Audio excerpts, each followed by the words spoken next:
क्या बहुओं को आराम करने का हक सिर्फ मायके में ही होता है? क्या हुआ सुनंदा, अभी तक तुम उठी नहीं? अमिता जी ने अपनी बहू से पूछा।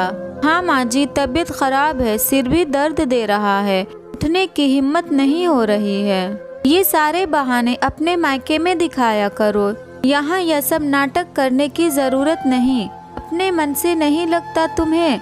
बेटी दामाद घर आए हुए हैं, तुम तबीयत खराब का बहाना बनाकर आराम कर रही हो। चलो उठो, जल्दी से दवाई खाओ और काम पर लगो, सुनंदा को डांटते हुए अमिता जी ने कहा। अमिता जी के पीछे उनका दामाद बाबू विशाल जी खड़े थे। सारा नजारा अपनी आंखों से देख चुके थे और कान से सारी बातें सुन चुके थे। अपने सासू माँ का सुनंदा भाभी के प्रति यह व्यवहार शायद उन्हें कभी सपने में भी नहीं सोचा था। बहुत इज्जत करते थे विशाल जी अमिता जी और सुनंदा भाभी की, पर आज न चाहते हुए भी वह चुप न रह सके।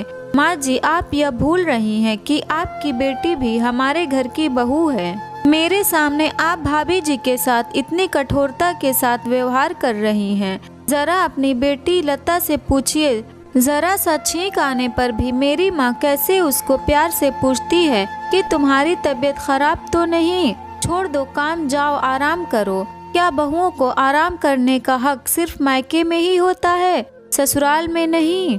यहाँ तो सुनंदा भाभी बीमार पड़ी हैं और आप उनसे काम करने के लिए कह रही हैं। क्या एक बहू के लिए इतनी कठोर भावनाएं हो जाती हैं? बच्चे हो या बड़े, सभी को प्यार की जरूरत होती है। ऐसे समय में आप अगर सुनंदा भाभी के सर पर हाथ भी फेर देती तो उन्हें आराम मिल जाता, पर आपकी बातों से तो शायद उनकी आत्मा भी छलनी हो गई होगी।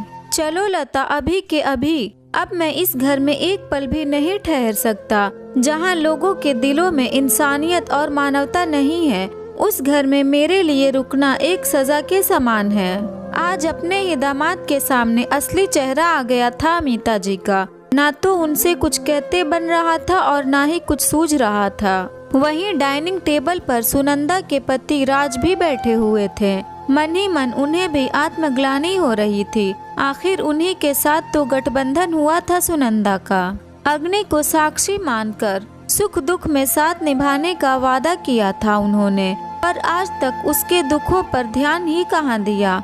उनकी आंखों के सामने वह नजारा घूम गया जब लता की सगाई हो रही थी। सारे मेहमान घर पर आए हुए थे। मुश्किल से 6 महीने की ही तो थी सुनंदा और राज की बेटी यशी। उसके बाद भी सुनंदा ने खाने पीने का पूरा जिम्मा अपने सर ले लिया था। 20-25 लोगों को खाना बनाना आसान न था, लेकिन मजाल है कि सुनंदा के चेहरे पर शिकन भी आई हो। लता के ससुराल वालों की नजरों में सुनंदा की एक जिम्मेदार बहू की छवि बन गई थी। विशाल जी ने भी सब कुछ अपनी आंखों से देखा था, इसलिए आज अमिता जी का सुनंदा भाभी के लिए इस तरह से बोलना विशाल जी सहन नहीं कर पाए। जहां आज सुनंदा के लिए राज को बोलना चाहिए था, वहां विशाल जी ने आवाज उठाई। विशाल को रोकते हुए राज ने कहा, रुक जाइए विशाल जी, आज आपकी एक आवाज ने मुझे मेरी गलतियों का एहसास दिला दिया। सबसे बड़ी गलती तो मेरी है, जो मैं ही अपनी पत्नी को आज तक उपेक्षित करता रहा। शायद हम पुरुषों की यही मानसिकता होती है कि बहू सिर्फ परिवार वालों की सेवा के लिए ही होती हैं। उनके दुख से हमें क्या वास्ता। आज से और अभी से आपके सामने मैं वादा करता हूँ कि अपनी पत्नी के सुख और दुख दोनों में मेरी बराबर की जिम्मेदारी होगी। आप इस तरह नाराज होकर मत जाइए। मुस्कुराते हुए विशाल जी ने राज को गले से लगा लिया और कहा कि अच्छी बातों की शुरुआत तुरंत होना चाहिए। चलिए आज हम दोनों रसोई में चलकर सुनंदा भाभी के लिए चाय नाश्ता बनाते हैं। अब घर की बहू को ससुराल में भी आराम करने की इजाजत है। क्यों साले साहब, सही कहा ना मैंने?